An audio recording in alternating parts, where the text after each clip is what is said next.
Kenya, a land of breathtaking beauty, vibrant culture, unwavering spirit. But beneath this dazzling facade lies a chilling question. Are we truly free? Or are we prisoners in our own land, shackled by corruption?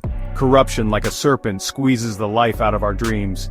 We see it in crumbling hospitals and overcrowded classrooms, in potholed roads where progress halts.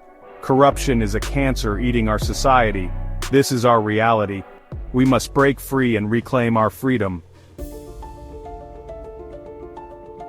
The stench of corruption is not new to Kenyan air. It lingers, a grim reminder of past betrayals. Who can forget the Goldenberg scandal, a financial black hole that swallowed billions, or the NYS saga where public funds meant for youth empowerment vanished into thin air? And let us not forget the Eurobond controversy, shrouded in secrecy and riddled with allegations of misappropriation. These are not isolated incidents. They are symptoms of a deep-seated disease. A culture of impunity where the corrupt operate with brazen disregard for the law, where accountability is a foreign concept, where investigations are routinely stifled and whistleblowers silenced. These ghosts of scandals past continue to haunt us, a constant reminder of the price we pay for our silence. But their memory also serves as a call to action, a call to rise above the apathy and demand better, to hold our leaders accountable for their actions, to say enough is enough. While these high-profile scandals grab headlines, a more insidious form of corruption festers beneath the surface. Like termites gnawing at the foundations of a house, it operates in the shadows, eroding the very pillars of our nation. Land grabbing, once a whisper in the corridors of power, has become a deafening roar. Public land, meant for schools, hospitals, and affordable housing, is being snatched away by greedy cartels, leaving communities dispossessed and desperate. Government tenders, meant to be awarded fairly and transparently, have become a feeding frenzy for the well-connected.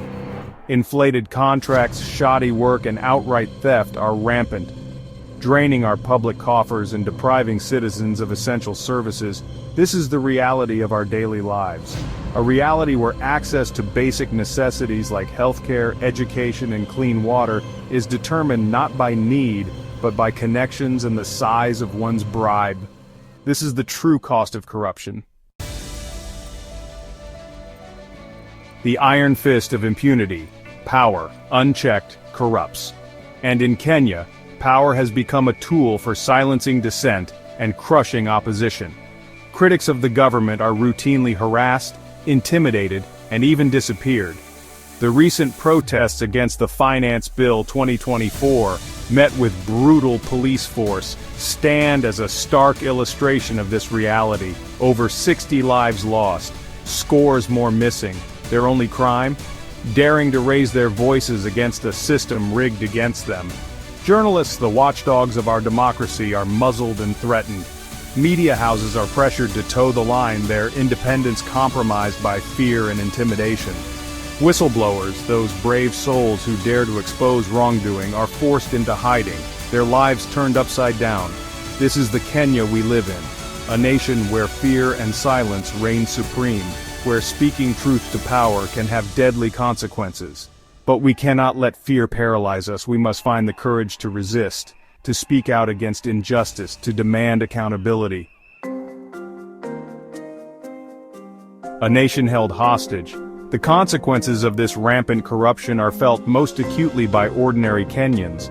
The rising cost of living, fueled by reckless spending and economic mismanagement, has pushed millions into poverty. Basic necessities like food, fuel, and transportation have become luxuries few can afford. Joblessness, particularly among the youth, is rampant. Dreams are shattered as graduates, armed with degrees but no opportunities, are forced into menial jobs or left to languish in despair. Public services, once a source of pride, are crumbling under the weight of corruption. Hospitals lack basic supplies, schools are overcrowded and understaffed, roads are impassable. Our once thriving nation is slowly being bled dry. This is the true legacy of corruption. A nation held hostage by greed and impunity, a generation robbed of its future. We cannot allow this to continue. We must rise up and demand better. Truth's last stand. In this climate of fear and repression, the media and civil society organizations stand as the last bastions of truth and accountability. But they too are under attack. Journalists are harassed, intimidated, and even killed for daring to expose the rot within. Independent media houses, starved of advertising revenue and pressured by the government, are struggling to survive. Investigative journalism, once a powerful tool for holding the powerful accountable, is being suffocated. Civil society organizations, those tireless advocates for the voiceless, are branded as enemies of the state. Their funding is cut off, their operations are stifled, their leaders are targeted. Yet despite these challenges, they persist, driven by a deep-seated commitment to justice and a belief in the power of truth. They continue to shine a light on the dark underbelly of our nation. We must stand with them, support them, protect them, for they are our last line of defense against the tyranny of corruption. A time for courage. We stand at a crossroads. The path ahead is fraught with challenges, but we cannot afford to despair. We cannot allow fear to paralyze us. The time for complacency is over. The time for action is now. We must demand accountability from our leaders. We must reject the politics of patronage and self-enrichment. We must strengthen the judiciary, empower anti-corruption agencies, and protect whistleblowers. We must find the courage to speak out against corruption no matter the cost, for it is only through our collective action that we can reclaim our nation from the grip of this insidious evil. But we must never lose sight of the fact that Kenya belongs to us, the people. Let us rise up together and reclaim our stolen future. Let us build a Kenya free from corruption, a Kenya where justice, equality, and opportunity prevail.